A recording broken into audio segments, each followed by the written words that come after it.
As we consider the road that unfolds before us, we will remember with humble gratitude those brave Americans who, at this very hour, patrol far-off deserts and distant mountains. It should humble us.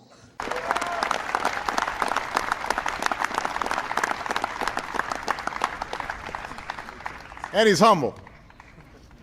It is an amazing committee, in my humble judgment, the most productive, the most responsible, and frankly, the most fun committee to serve on because of the challenges we face. Its humble beginnings when moonshiners raced on the sands of Daytona Beach during Prohibition.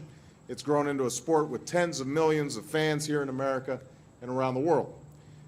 Some put away their medals, stayed humble about their service, and moved on.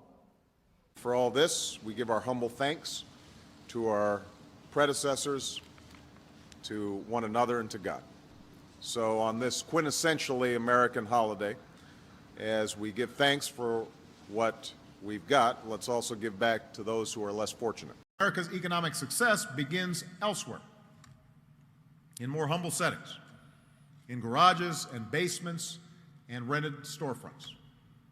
Motivan que Michelle Obama, proviniendo de un hogar humilde en el lado sur de Chicago, haya triunfado debido a su carisma y determinación. Now, Sal is a pretty humble guy.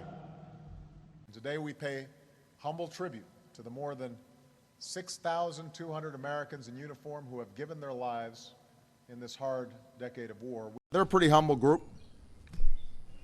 And yet, during Ramadan, we see the traditions that are shared by many faiths.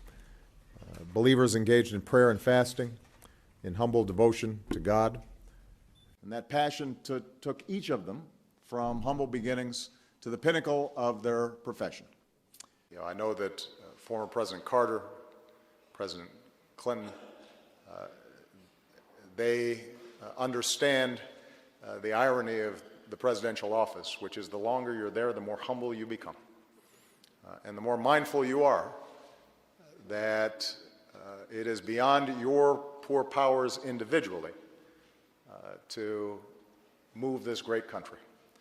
And part of the reason you saw such warmth of applause is that in addition to being an incredible talent and such a hard worker, Dennis is also a pretty humble guy. And let me suggest that those of us with the most power and influence need to be the most humble.